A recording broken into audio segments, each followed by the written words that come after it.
أعوذ بالله من الشيطان الرجيم بسم الله الرحمن الرحيم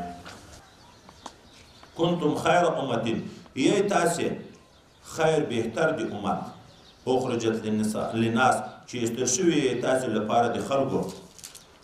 تأمرون بالمعروف چې حکم کوي تاسې هر چاته په نیکي سره وتنهون عن المنکر او منې کوي تاسې هر څوک د بدو کارونه وتؤمنون بالله او ایمان لرئ په الله تعالی باندې دائم او ثابت په ایمان اوسیږئ ولو امن اهل الكتاب که ایمان راوړه وای اهل کتاب لکان خیر لهم دا به د دې لپاره خیر منهم المؤمنون ځینې د دې خو لکه حضرت عبدالله ابن سلام رضی الله عنه او ملګري دا مؤمنین دي و اکثرهم الفاسقون او اکثر د دې ایمان نه راوړي فاسقان دي نافرمانه دي کنتم خیر امتین تاسې خیر دی امتې کنتم خطاب چاته ده دغه دوه قوله راغلي دي غټ یا وایي دا خطاب صحابه کرامو ته ده د نبی علیه السلام په وخت کې چې کوم مسلمانان موجود وو دغو ته الله ویل کنتم خیر امتین تاسې خیر دی د امت دوم قول کنتم یی تاسې امت د پیغمبر علیه السلام خیر امتین خیر دی امتونو د ټولو امتونو بهتر تاسې یې وایي دواړه معناوې سي دا امت تر هغه نورو امتو بهتر ده نبی علیہ السلام دا امت اخرنی امت ده ادنه مخکې اویا امتونه تیر شوي خو تر ټولو نه بهتر دا ده حتی چې دغه امتیان جنت ته نه ننوتلي تر څو هغه نور امتونه جنت ته نشي ننوتلی حضرت پیغمبر علیه الصلاة والسلام وی د جنتیانو به په قیامت کې 120 صفه وي حد صف نو یو الله ته معلوم ده ځکه خو دا غرونه نه یي جګې او ټیټې نه یي ټول اوار میدان یي چې دا صفه څومره وي ټول جنتیان 120 صفه دي آدم علیه السلام نه نیولې تر قیامت چې څومره مسلمانان دي 120 صفه بشي په دغو کې اتیا صفه د دغه امت وي 40 صفه د اویاو امتو ټوله ګډ نو دغه امتیان دوه برخې د جنت شو او دا نور ټول امتونه درېیمه حصه د جنت ولې مخکې انبیاو ته خدای پاک چې کومې معجزې ورکړې وې د هغې معجزې په انداز خلکو په یو ایمان راوړل خو اکثره هغه معجزې محسوسي وې لکڼه واچوه مار تر جوشه خلکو به ولې د ایمان بیا راوړل لاس راوباسه تک سپین به ځلېدو خلکو به ولې د ایمان راوړل چې موسی علیه السلام یې دنیا نه لاړ هغه معجزه بیا چا لیده ځکه به زر وخت کې بېرته بیا کفر شروع شو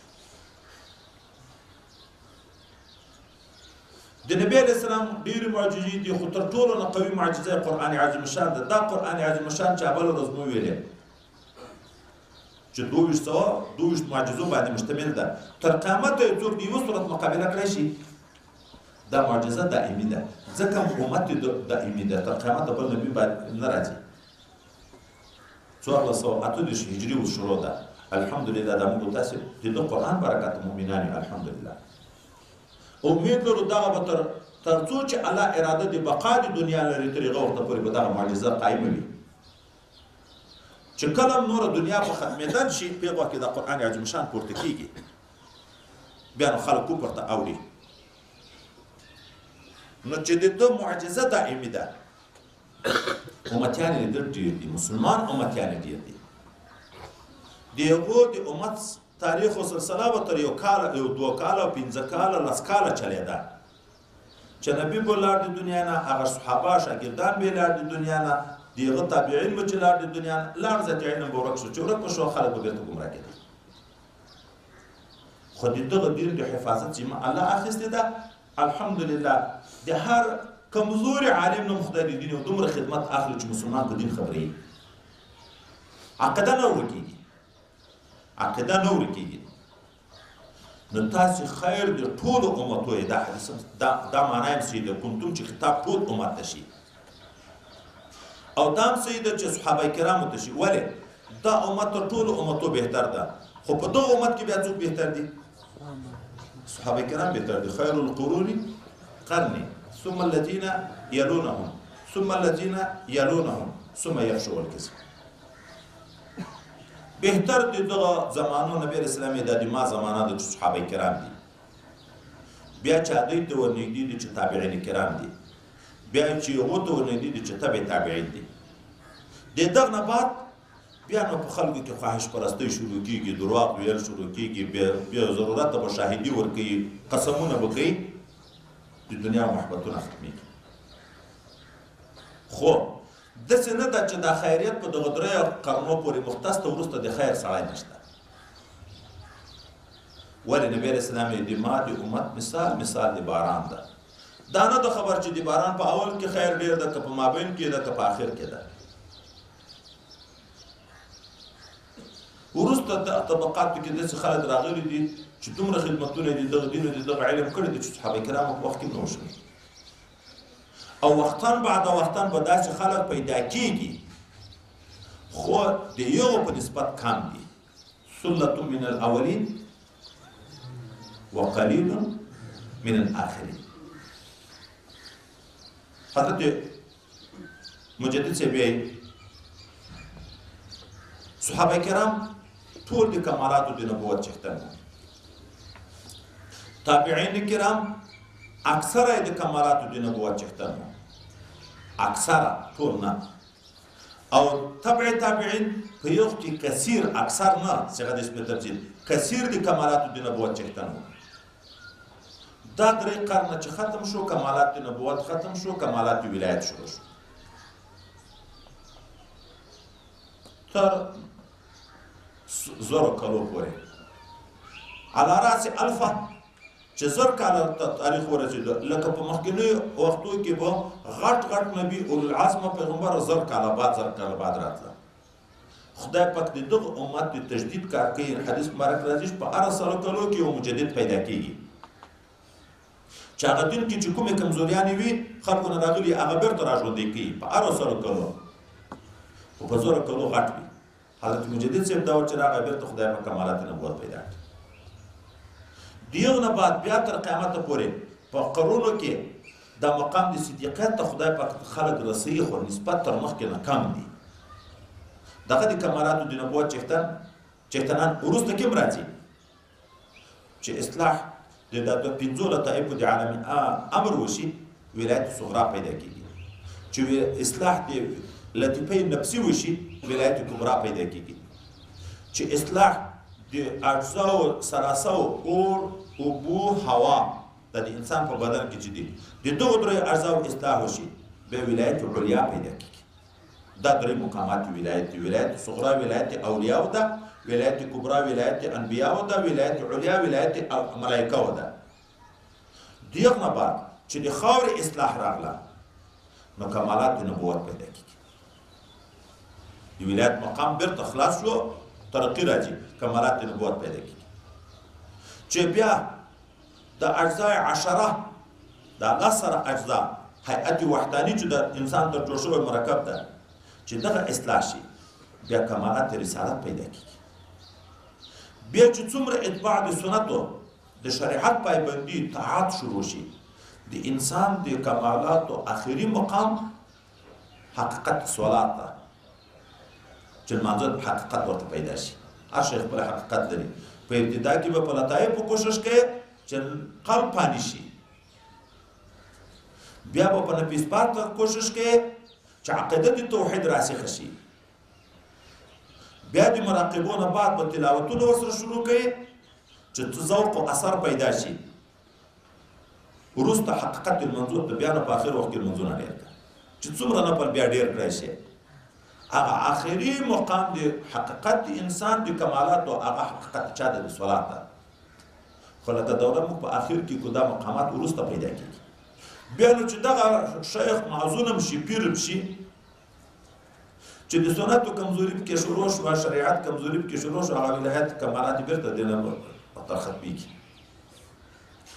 دغه نه بعد چې وظایف هم خلاص شوه، دو شیان ضرور دي،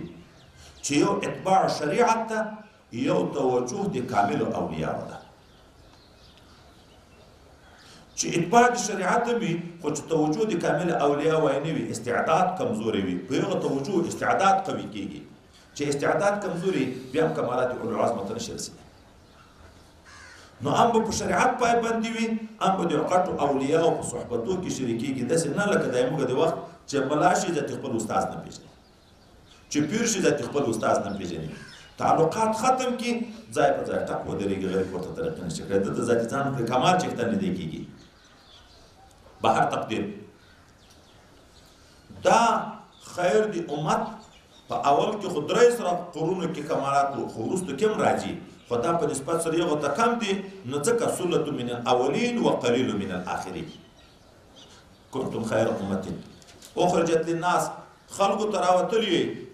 د څه دپاره چې امر بالمعروف و نهی عن المنکر وکړي دغه څه معنا ده دغه وایي دا معنا ده چې په دغه امت کې خدای پاک د دوی په علماو کې اولیاو کې قوت ارشاد د راهنمایي فوق پیدا کړی تر قوت د علماو سابقینو چې مخکې انبیا به لاړه کم وخت بعد به بس د علماو کار نه شوی کړی خلک به بېرته تر واوښته دغه امت په علماو کې دغه علما راسخینو اولیاء کاملینو کې قوت ارشاد خدای پاک ډېر پیدا کړی ځکه هم یو مضمون که عین د الفاظ وایي صحیح نه دی رانقل خو مضمون ثابت ده حدیث خو نبی علیه السلام ویلي دي چې علما ورثه د انبیاو دي خو یو حدیث داسې راغلی چې په دغه الفاظو کې اختلاف ده چې آیا دا حدیث مرفوع ده که نه چې علما او امتي كأنبياء بني إسرائيل فدغ الفاظو کې اختلاف شته چې څوک چې دا حدیث ده څوک نه خدا اتفاق ته وایي دغه مضمون په حدیث کې راغلی خدای پاک دغه د دغه امت په علماو کې په مشایخو کې دا قوت ارشاد پیدا کړی دغه ځکه وایي دغه امر بالمعروف خیریت یو صفت ذکر کو خیر په تاسو کې ځکه یې خیر په تاسو کې دغه قوت ډېر د خدای پاک دا درکې ده چې د خلکو د اصلاح کوشش چې شروع کړي هلته اثر پیدا کېږي موږ د خدای پاک نیتونه صفا کړي چې نیت صفا شو کار شروع شو وعظ دستي اثر کوي خلک دستي منقاد کېږي ولې الله دغه تاثیر په دغه امت په علماو کې په مشایخو کې الله پیدا کړی حضرت ابو هريره رضی الله عنه د بخاري شریف روایت ده تاسو خیر دی امته اخرجت للناس راایستل شوي خلکو ته چې خلک په زنجیرو وتړئ او رای ولې په اسلام کې داخل کړي مجاهدین راشي علاقې ته د کفارو سره جنگ کوي د یو نه بندیان ونیسي په زنجیرو یې تړلي رای ولې دغه بندیان چې دلته د اسلام خوبایي ورته متوجه شي د مسلمانانو نیک اخلاقو ته متوجه شي اول د مسلمان سره جنګېده دلته بیا په مینه او محبت ایمان راوړي بیا د زوره دا اکثره غلامان تاریخ چې موږ ګورو دا علما دا موالي امامان د وخت تیر شوي دي که نه دي تیر شوي لوی محدثین او مفسرین تیر شوي دي که نه دي تیر شوي تاسې په زنجیرو راولئ او دلته بیا دوی په مینه او په محبت باندې اسلام قبول کړي خو تؤمنون بالله تاسې په دغه دعوت کې ایمان په الله لرئ لا یخافون لومة لائم د چا بیا پروا نه لري چې الله راته وایي چې امر بالمعروف کوه نهی عن المنکر کوه زه به یې کوم الله به ماته ثواب راکړي که ماته تکلیف رسېدو په دغه لار کې الله به ماته اجر راکړي په هغې اعتماد د چا پروا بیا نه لري چې ودرې خفه به شي څه یې کوې دا خو غرق اوس په دغه ځای کې وینه یم خو څه نه ورته وایي ولې خفه به شي بیا خفګان جوړېږي ورکې که جنجال جوړېږي ورکې که جنجال جوړېږي ورکې که جنجال جوړېږي خلک لاړه دغسې ورځ په ورځ عمل خرابېږي عقیدې خرابېږي حضرت عمر فاروق رضی الله عنه وایي څوک چې ځان د دغه آیات مستاق ګرځوي چې کنتم خیر امتین نو دا شیان دې په ځان کې راولي خلکو ته د نصیحتونه ډېر کوي خو په خپله دې په ایمان ثابت اوسېږي د چا د پروازتي نه لري لا یخافون لومة لائم د چا د پروا نه لري دی د په خپل ایمان ثابت او راسخ اوسېږي خو دا وظیفه دې نه پرېږدي چې امر بالمعروف او نهی عن المنکر ده نو الله به خیر د امت ګرځوي دا کفار بیا خصوصا یهود که ایمان راوړي خو ډېر خیر ده خو اکثره ایمان نه راوړي چې نه یې راوړي بیا تاسو ته تکلیفونه رسوي خو دغه تکلیفونه صرف د خولې تکلیفونه دي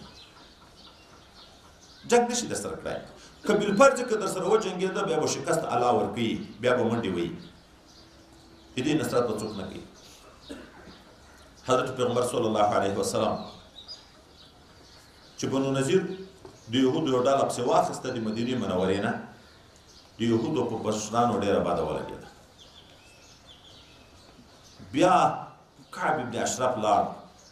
د مکې معظمې د مشرکینو سره معاهده وکړه چې موږ تاسې به په ګډه د دغه پیغمبر مخالفت کوو قصې نورې اوږدې دي خو دا یو لنډ ځای نقل کوو بیا دی ظالم چې راغی خپلې علاقې ته شاعر هم و شعرونه به یې جوړ کړه د مسلمانانو بې عزتي یې پکې کړه د مسلمانانو ښځو نومونه بیا اخیسته چې پلانکي سره پلانکی جوړ ده او پلانکي سره پلانکی زورول یې په دغه باندې حج وایي د مسلمانانو کوله د نبي کریم صلی الله علیه وسلم یې کوله رسول الله صلی الله علیه وسلم آزاد دغه نه چې ډېر تنګ شو ویل څوک مې د دغه بدبختانه خلاص کړي محمد ابن مسلمه رضی الله عنه ورته ویل چې زه بیا ډېر پریشانه و چې زما مې واخیسته داسې نه چې پکې ناکام شم نبي علیه السلام ورته ولې پریشانه یې وایي ماسې یو غټه زما واخیسته داسې نه چې پکې ناکام شم وایي ورشه د حضرت سعد د دغو سره مشوره وکړه پس د مشورې نه راغی پیغمبر علیه السلام ته ویې که یې تا زړه وي چې زه یې مړ کړم نو ما ته به اجازه کړي چې زه یې تا په شان کې څه خبرې وکړم چې ده په ما اعتماد راشي هغه ورته ویل تا ته اجازه ده دی ورغی کعب ابن اشرف ته د شپې پټ چې ورغی د ده پخوانی بلکې رضعي ورور یې و چې ورغی څنګه راغلی صحابه وایي دومره قوي ایمان و هلته نبي اسلام اجازه هم ورته کړې وه که د موږ په باب کې څه ویایې تا ته پروا نشته خو ده بیا هم صریحه الفاظ نه شوی ویلی توریه دوه مخی لفظ استعمال کړ ان هذا الرجل قد عنانا دغه سړي موږ په تکلیف کې اچولی یو ده ته په خیال کې دا ورکړه چې دا د خبرې په موږ بوج دي او د مکلفیت اخیست چې په احکامو یې مکلف کړي یو موږ نه زکاتونه غواړي د موږ نه دا غواړي هغه ویلې ما مخکې درته ویلې دغه نه به نور هم تنګ شی هغه زړه خوشحاله شو چې دا خو ګمان کوم ته راغله څنګه اوس نو راغلی د رزق تنګي د کورو کې مسکنت ته که څه په پور باندې په قرضه باندې د خوراک شی راکړي څه خرماوې راکړي هغه ورته ویلې در به کړم خو باور خو په تاسې نشته دومره بدبخته دي خدای دې وساتي وایي ښځې به په ګرام کې راکړي دی غریب خو ستې اوس زور خو کړی نه شي په دغه ځای کې نو عذر ورته ویې څنګه تا ته ښځه په ګراو کې درکړو ته اجمال العرب په ټول عربو کې ښایسته انسان یې څه معنا ښځه چې ښایسته سړی وویني د استثنا ورسره کوي بیا به موږ ته خلک پیغور راکوي چې په ښځو دې په پردي سړي معاملې ورسره کولې د تا په خرماو کې ګرا ورکړې وه هغه ورته ښه زمن په ګراو کې راکړه چې ښځه نه راکوي زمن ده ورته ویلې بیا به مې د زوی د چا سره مثلا جنګ یې هغه به پیغور ورکوي چې خو هغه چې هغه په یو خروار یا په شل منه خرماو کې په ګراو ورکړی وی نو څه اسلحه به درکړم په ګراو کې او هغه وخت کې خو بدۍ ډېرې وي اسلحه هم ډېر مهم شی وایي سیده خو سبا بیګا ته به موږ راځو دوه درې ملګري تا ته به اسلحه راوړو د ګراو دپاره ته به موږ ته شی تیار کړو وایي سیده درته چې راغی ملګري ته وویلې د څڼې ډېر خوشبویه ساتلې او ښځه یې وه عطر یې جوړول ډېر بهترین عطر به یې درته جوړول نو دا ملګري ته وویلې چې دا یې څڼې هم لري او خوشبویي یې هم ډېره وي زه به په څڼو کې لاس وربند کړم په یو چل باندې خو چې ما درته ویلې چې ویې بیا بیا چې سبا شپه ابو نایله او محمد ابن مسلمه او دا ملګري ورغله غږ یې ور وکړ دی چې راجو شو ورته راکوزېږي ښځې ورته ویل چېرې ځې دغه غږ نه خو د وینو بوی راځي ده ورته ویل یو مې رضعي ورور ده او بل مې دوست او ملګری ده میړو سړی غیرتمند سړی چې څوک د شپې تورو ته وغواړي به وځي ورته راکوز شو لږ مجلس سره شروع شو مجلس چې لږ وکړ ده ورته ویلې دا تا څومره ډېره ښه خوشبويي دي اجازه ده چې زه یې وارې وګورم وایي او ما ته خبر یې هغه ښه عطر چې جوړوي هغه ښځه دې ما ده سړي کې لاس ور وویل بوی یې کړ دا ملګري ته مور یې عجبه خوشبويي ده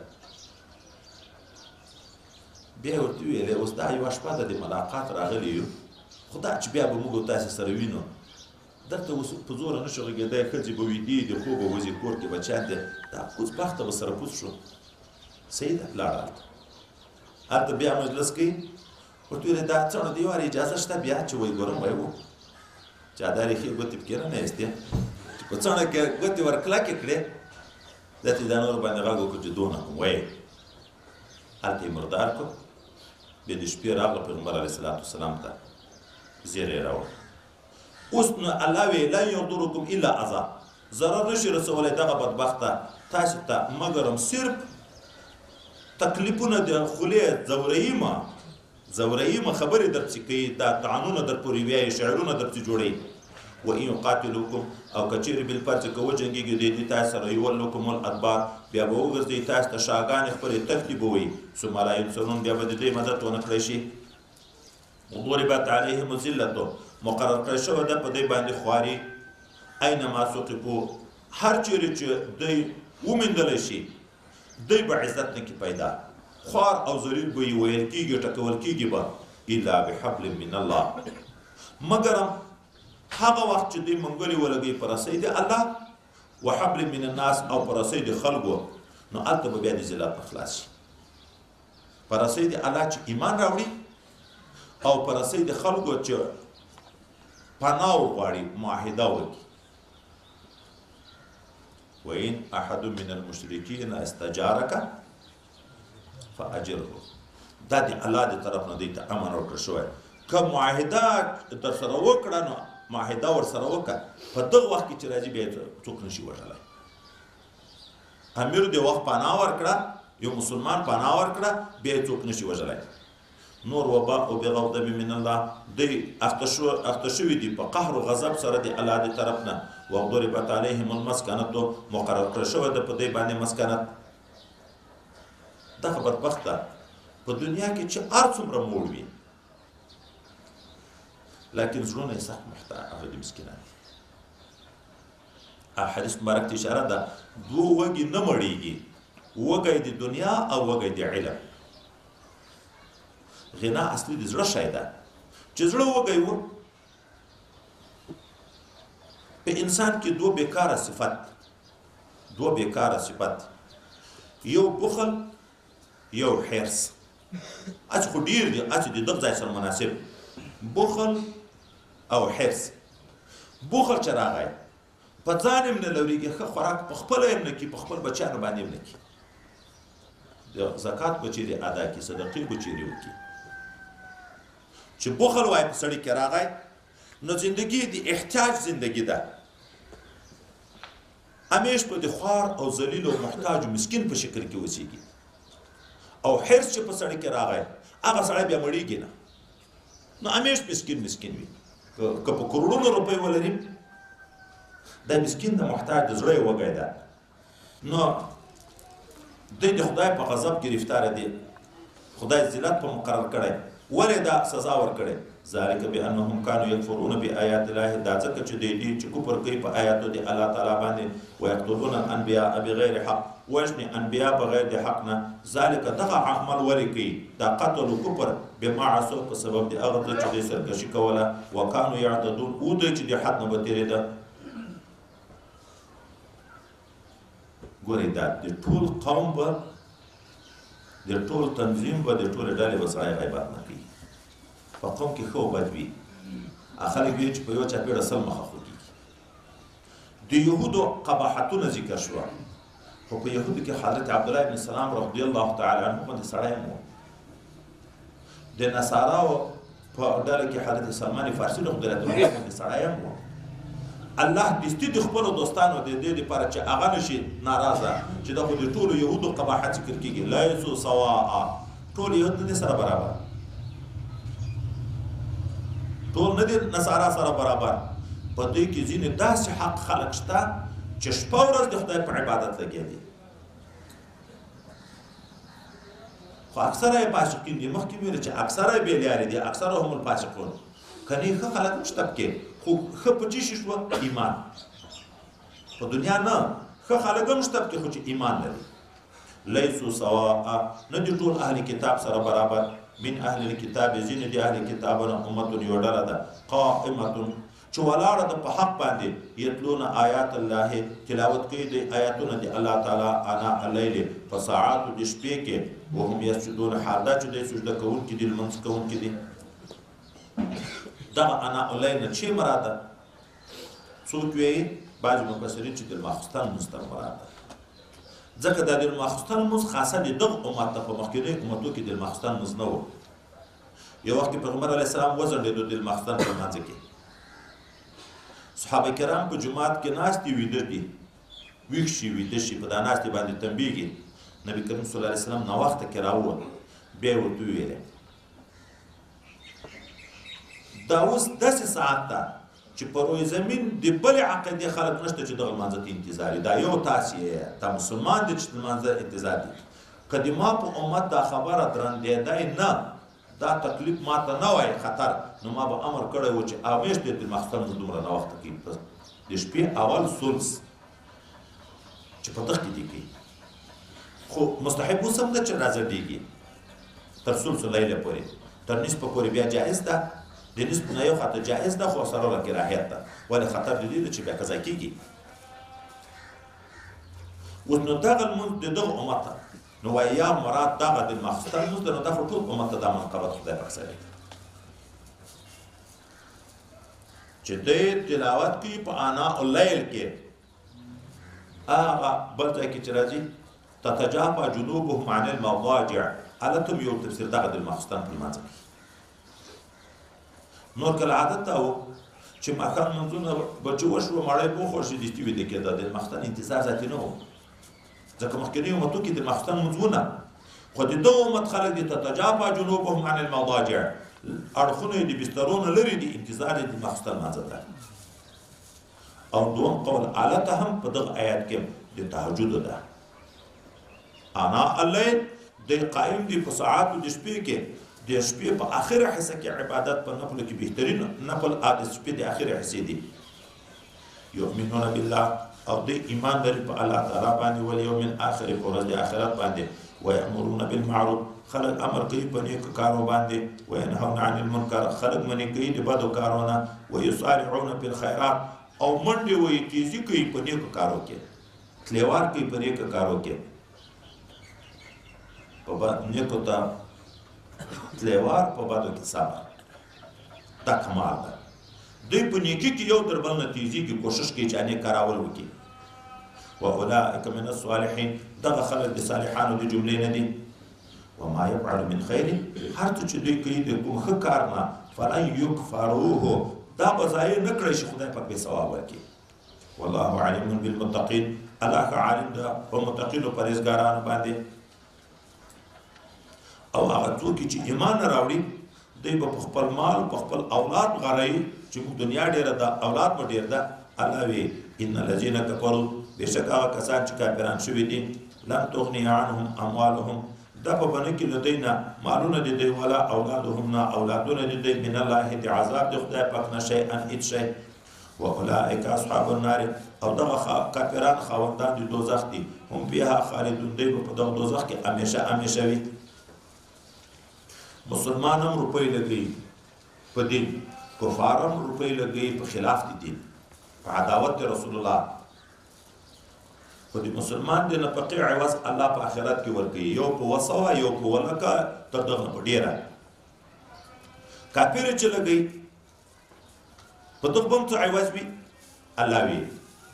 مثل ما ينفقون في هذه الحیات الدنیا، مثال د هغه دنیا چې دی لګوي په دغه ژوند د دنیا کې. دغه اوس دوه تفسیر دي. یا د یهودو منافقین هم چنده پرې کوي، په نامه د زکات څه پرې کوي، خدای د صدقه فی سبیل الله عنوان ده، عنوان خدای ده چې د خدای په لار کې ده. لیکن الله وی چې دغه مثال داسې ده لکه هغه تیز باد چې راشي او ګرمه هوا یې پکې د چا په فصل راشي فصل ټول وسوځي ختم شي د ایدې صدقه هم داسې بې عوضه ده هر څه برباد دي یا دا معنی ته مراد ایدې د منافقینو حال یا د هغه مجاهرینو کافرینو حال ده د هر جنګ ته به دوی څومره تیاری کوو په دغه تیاري باندې روپۍ لګېدې که نه لګېدې حتی د دین په خلاف باندې دوی دومره کوښښونه شروع حربي استعمال کړي دي چې بعضې بدبختانو به مینځې واخیستې ډمې شراب یې ډېر واخیسته کوم څوک به چې مسلمانېده دوی به په لار کې خلک کېنولي وو چې راتله به د نبي علیه السلام په طرف ورته ویل راځه چې زه دې هلته بوځم خوندونه در باندې هغه څه کوي هغه په خپله ډوډۍ پورې حیران دي دلته بیخي درته وویلې چې ښه خوراک په وکئ ښه شراب په وچکئ ښې سندرې ورته وګورئ باقاعده به اخیسته یې دغه دپاره مینځي چې خلک د دین نه پواړوي شراب چې خلک د دین نه پواړوي الله وي دغه روپۍ چې دوی د دین په خلاف لګوي خدای دې حال باندې رحم وکړي شان نزول خو خاص د دې خو دا موږ چې په ډولو په سرونه یې ورکوو زوی ته واده وکړو 2 لکه روپۍ په ډولو ورکوو په سرونه یې ورکوو په دغه به بیا خدای ثواب ورکړي که داسې مثال وي خو دې هم داسې حال وي داسې د دغه دنیا کمثل ریح په مثال د هغه باد فیها سر چې په دغه باد کې ډېر یخ وي یا اور وي دا دواړه لفظ متضادې معنا لري خو ډېر ساړه هم فصل ختموي ډېر ګرمي هم فصل ختموي اصابت حرث قوم ورسیږي فصل د یو قوم ته ظلموا انفسهم چې ظلم یې کړی په خپله ځانو باندې په اهلکتو د دې فصل هلاک د دوی روپۍ لګول هم داسې دي چې د دې دنیا ورختموي نور فایده یې نشته وما ظلمهم الله ظلم نه ده کړی په دې الله چې دوی صدقه کړې ده او الله یې نه قبلوي ولكن انفسهم یظلمون دوی په خپله ځانو ظلم کوي چې خپل مالونه ضایع کوي مسلمان همیش خوش باور یې خطا کیږي بعضې صحابه په د یهودو سره ملګرتیا وه دوستي وه الله یې ګوره د دغو سره دوستي مه کوي مخکې ذکر شو اوس ډېر تفصیلي بیان الله تعالی کوي په خپله خطا مسلمان پوه کوي هر مسلمان چې د کافر سره ملګرتیا کوي هر مسلمان چې وي که د اوس وخت او که د آینده راځي پوهېږي ګورې خطا یې داسې ولې د ولې ځای به ذکر کوو ای مسلمانو تاسې د دې سره پټه ملګرتیا مه کوئ دوی د تاسې په باب کې تقصیر په فساد کې نه کوي چې وسې رسېږي ضرر در رسېږي د تاسې تکلیف دی خوښوي حتی د دښمنۍ خبرې کله د خولې نه هم وځي په زړه کې خو د دښمني خو کله په خوله باندې هم د خولې نه وځي څه الفاظ چې دښمني باندې سړی پوه شي هغه په سینو کې چې کومه دښمني د هغه خو ډېره لویه ده بل طرف ته تاسې مسلمان یې چې ملګری شو تاسې رښتیا ملګرتیا ورسره کوئ محبت ورسره کوئ خو دې تاسې سره محبت نه کوي تاسې په ټولو کتابو ایمان لرئ خو دې تاسې په قرآن ایمان نه لرئ تاسې فکر دا خطا یو که نه تاسې په ټولو کتابو ایمان لرئ چې در سره یو ځای شي امنا وي چې درنه خوښې شي د ډېره خوښ کې نه په خپلو لاسو باندې خولې لګوي خولې چې وسې در باندې ورسېږي چې په خوله به هم سره وش کوي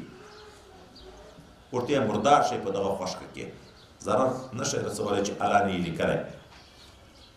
که تاسې ته کله هم نیکي ورسېږي دوی په خفه کېږي چې تاسې ډله کامیابه شي ظاهره دا هم د ایمان لري خو چې کله به مسلمانان غالب شو دا منافقین به ډېر خفه وو په زړه کې او که کله به مسلمان ته شکست ورسېدو ظاهره به یې د غمرازي کوله خو په زړه کې به ډېر خوشحاله و الله وي ملګرتیا ولې کوي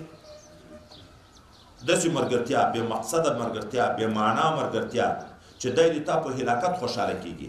د تا په نیکي خفه کېږي او ته بیا ملګرتیا ورسره کې ځکه خو ته به دا خیال کوې چې خو د سره چې ملګرتیا کوم زه به ترقي وکړم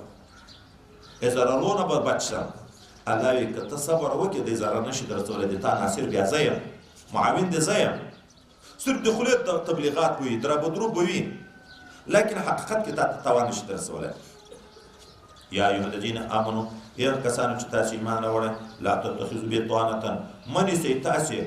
دوستان د راز د زړه د راز بطانة دا د پټ د زړه په راز چې سره خبرې من دونکم غیر د تاسې نه که نیسئ داسې ملګری نیسئ چې مسلمان یې د هغه سره د زړه ملګرتیا کوئ د زړه راز ورسره ویایئ لا یعلونکم خبالا دوی کمبود نه کوي د تاسې په ضرر رسولو کې ودو ما عنتم دوی خوښوي هغه شی چې تاسې هلاکوي قد بدت البغضاء په تحقیق سره ښکاره شوې ده بغض من افواههم د دوی د خولو نه وما تخفي صدورهم هغه حسد چې دوی پټوي د سینې د دوی اکبر او اخو ډېرې لویې دي قد بینا لکم الآیات په تحقیق سره موږ بیان کړي دي د تاسو لپاره آیاتونه ان کنتم تعقلون که عقل لرئ خو فکر کې وکړئ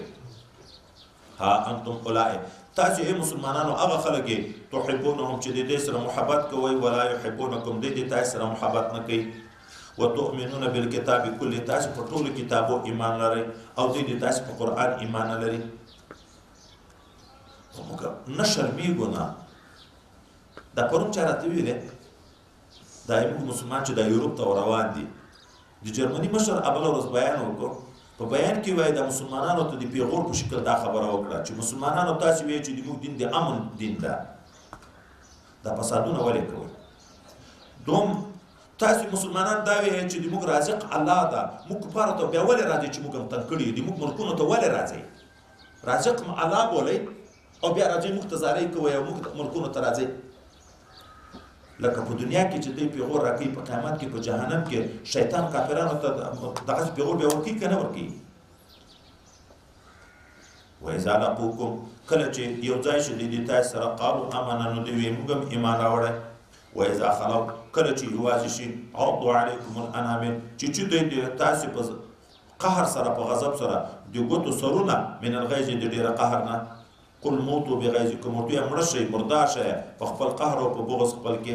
ان الله علیم بذات الصدور بشک الله عالم د په خاوندانو د سینو باندې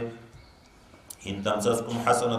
که ورسیږي تاسو ته کومه ښېګړه فتح غنیمت تسؤهم دوی خفه کوي وان تصبکم سیئه او که تاسو ته بیا ورسیږي کوم مصیبت خفګیان قتل شکست یفرحوا بها بیا دوی خوشحالي کوي په سبب د هغه باندې وان تصبروا او که تاسو صبر وکئ وتتقوا د خدای نه وډار شئ پرهیزګاري وکئ لا یضرکم کیدهم شیئا ضرر نشي رسولی تاسو ته تدبیر د دې هېڅ شی په موږ کې تقوا نشته ځکه موږ ته ضرر رارسي ګورې دوه شی مخرجا د مشکل نه خدای خلاصي که نه ویرزقه من حیث لا یحتسب روزي به هم دې طرف نه ورکوي چې ده په ګمان نه وي ان الله بما يعملون محيط الله په هغه عمل چې دوی کوي احاطه کوونکی ده هر شی درته معلوم دی یو شی هم د ده نه دی پټ